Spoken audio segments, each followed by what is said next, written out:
We begin our news with Egypt, where the newly appointed Luxor governor has resigned. Egypt's President Mohamed Morsi appointed Mr. Adel Hayat as governor of Egypt's ancient city last Sunday. Workers of the tourism industry in Egypt's ancient city have welcomed the resignation of Mr. Al Hayat. CCTV's Adel Mahroui has more details. In a press conference that was held today in Cairo, Mr. Adel Hayat, the newly appointed Luxor governor, announced his resignation officially to the Prime Minister. This came after a series of protests against Mr. Hayat, mainly from people who work in the touristic industry. They objected that he belonged to the Construction and Development Party, which is the political wing for Al-Jama'a Islamiyya, or the Islamic group, a puritanical group that was accused or involved in the 1997 terrorist attack in Luxor that left 58 tourists dead. There has been reports from tourist agencies that the international community, mainly cities that send tourists to Egypt, have cancelled their appointments and their planned holidays in Luxor after this appointment. So as a response, Mr. Adel Hayat said and presented his resignation to the Prime Minister. In the resignation, he said that there has been a lot of lies against him personally and against his party. He stressed that his party is a peaceful party. He described this whole propaganda or a series of protests against him and his party as hatred to the Islamic extreme coming to power. But also in the letter, he stressed that to avoid any mess, to avoid any further conflicts in the city and in the country in general, and to promote stability, they have seen, the Construction and Development Party, that it is from a wisdom point of view that he would resign. He said that the resignation is final, however, it awaits the approval of the Prime Minister himself. Adel Mahroui, CCTV, Cairo. South Africa has sent troops to the Democratic Republic of Congo to join a UN peace mission. This is according to the Deputy Minister of International Relations and Cooperation, Ibrahim. However, Ibrahim did not say how many South African troops have been deployed. South Africa had earlier pledged more than 1,300 soldiers to the 3,500-member brigade. Karoyola with that report.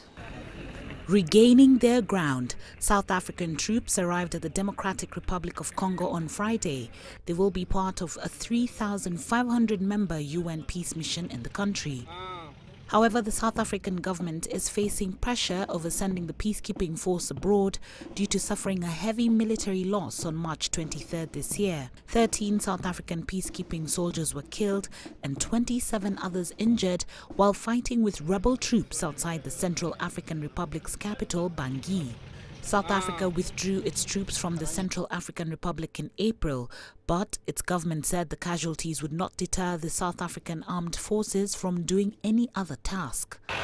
On March 28th, the UN Security Council authorized a new intervention brigade for the DRC. It is mandated to take military action against rebels to bring peace to the conflict-torn eastern part of the country. Besides South Africa, Tanzania and Malawi have also committed to contributing troops to the brigade. The UN already has 17,000 troops in DR Congo, officially known as MONUSCO. It is one of the biggest UN missions in the world. While MONUSCO has a mandate to protect civilians, the Intervention Brigade is the first to be given an offensive mandate. The Kinshasa government and M23 rebels have been at loggerheads over the conflict. M23 rebels recently complained about the deployment of government troops at the border of the territory under their control.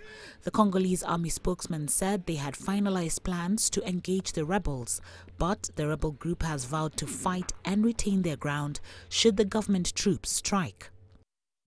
This comes as peace talks between the rebels and the DRC government are expected to start in Uganda's capital, Kampala. The talks, which started late last year, had reached a stalemate due to disagreements between the two parties. Negotiations were expected to resume a few weeks ago in Uganda, but they were delayed. Carol Oyola, CCTV.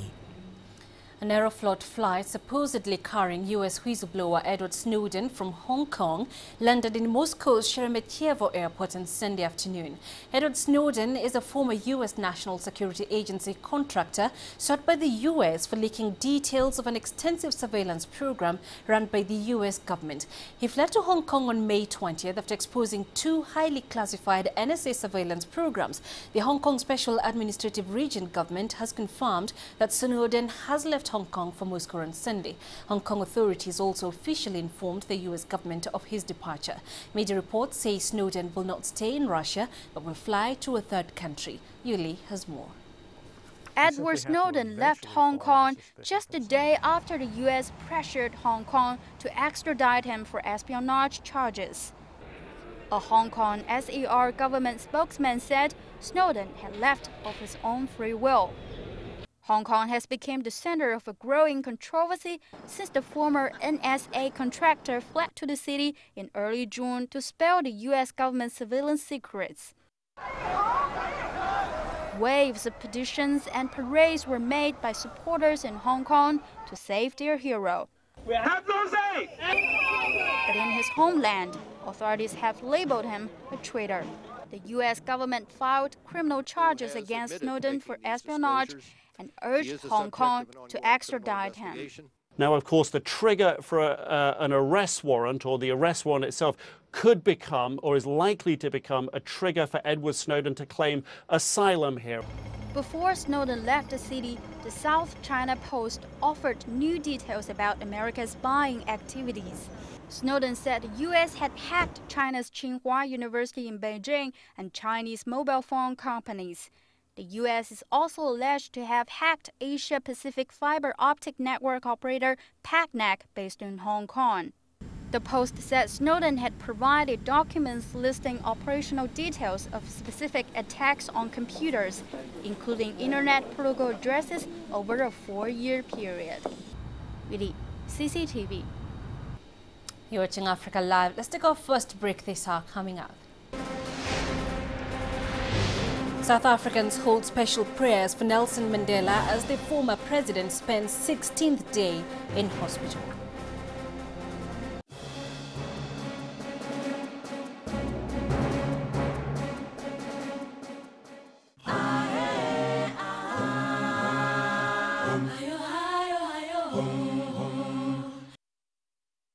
We follow the latest trends in global politics, economics, culture and sport, and how Africa fits into the global picture. You decide what's important. We need fair trade and justice. Africa's future will be determined by Africa. For women's equal opportunity, for a better life.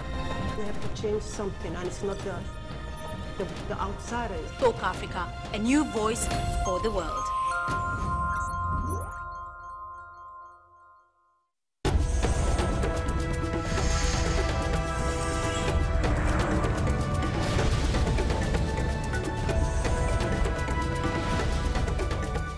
Welcome back. South Africans held prayers for Nelson Mandela's recovery on Sunday. The former president spends a 16th day in hospital in what they say is a serious but stable condition. Flowers and cards were laid outside the Mediclinic Heart Hospital with messages of best wishes and love for ailing Mandela. Mandela was rushed to a Pretoria hospital early on June 8th with a recurring respiratory infection. South Africans continue to hold on to hope that their former leader will make a full recovery. We feel that he must get better soon and that he stays strong. We miss him. We leave everything in the hands of the Lord. We continue to pray for the good statesman that has done so much, not just for this country, but for the world at large. Is it the best for him that we want to hold on to him? Is it in his best interest to continue to be in hospital? Because many of us are asking, how long should he be in hospital? We want to see him well, we want him to be with us, but we also ask at the same time, how long should he suffer? We're not saying that he should go, we're just asking ourselves, is the suffering, is the sickness in his best interest? The Ethiopian opposition wants the anti-terrorism law scrapped in their country. The leaders argue that the law has been used to silence the opposition. However, the government says the anti-terrorism law ratified by Parliament in 2009 is meant to protect the public from terror attacks. CCTV's Grum Chela now reports. The opposition in Ethiopia is asking the government to scrap an anti-terrorism law it says is used to stifle dissent, threatening a repeat of protests that brought thousands onto the streets of Addis Ababa early this month. Opposition group claims that the government is intimidating and imprisoning their members. Ethiopia's 547-seat legislature has only one opposition member in it. The anti-terrorism law of Ethiopia was ratified in 2009, makes anyone caught publishing information that could induce readers into acts of terrorism liable to jail terms of 10 to 20 years. The government says this law is a guarantor of Ethiopia's long-lasting peace and stability and the way of protecting the public from terrorism. On the other hand, the opponents say it is used indiscriminately to target anyone who opposes the government's policy. We shall demand that the anti-terror law be abolished immediately. It contradicts the Constitution and violates the rights of people. Unity for Democracy and Justice UDJ party spokesman Daniel Tefera said at the news conference here in Addis Ababa. The government dismisses the claims that it is cracking down on dissent and says the law is needed in its fight against separatist rebels and armed groups who it says are backed by arch foe Eritrea. Grumjala, CCTV, Addis Ababa, Ethiopia. Many Somali youth are ready to do whatever it takes to leave Somalia for Europe in search of better living. But as CCTV's Mohammed Hirmogi reports, there are deadly risks involved. The common means of getting abroad for the Somali youth is a deadly voyage across the Gulf on tiny, unreliable boats prone to capsizing. Hundreds of migrants have been killed in the rough, turbulent high seas. Many Somali youth jump onto these unreliable vessels across the Gulf in pursuit of their dream, quite often a gamble with life. It is a voyage that only a handful survive to tell their story. Abdi Nasir Adam tried the deadly voyage once but had to quit upon reaching Yemen. He says it is often a matter of life and death. It is a tough voyage. Problems start when the boats enter the Yemeni waters. We were beaten and all the ladies raped. Worse still, it rained and our boat was stuck in the deep seas for 3 days. Upon reaching Yemen, we were arrested. More than 1,200 migrants reached Italy last week after attempting the perilous sea passage from Africa. And the jobs that are available in the country is quite limited. The security is actually unstable and even sometimes is getting worse. And people actually liked or would like to get, jobs or otherwise security so that they can just survive or get better lives in their homes. And due to these reasons, they prefer to go to outside countries and for the sake of their survival and also security. Last year, CCTV featured the sad story of 18-year-old Samia Yusuf, a Somali athlete who competed in the 2008 Beijing Olympics. Like most of our friends, she took the dreary voyage across the Gulf in search for better opportunities. Unfortunately for Samia, her boat capsized and she drowned. Disillusionment often leads many young people to take the deadly voyage across the Gulf, often with fatal consequences. Better security and opportunities will have saved young people like Samia from drowning in the deep seas. Mohammed Hirmogi, CCTV, Mogadishu.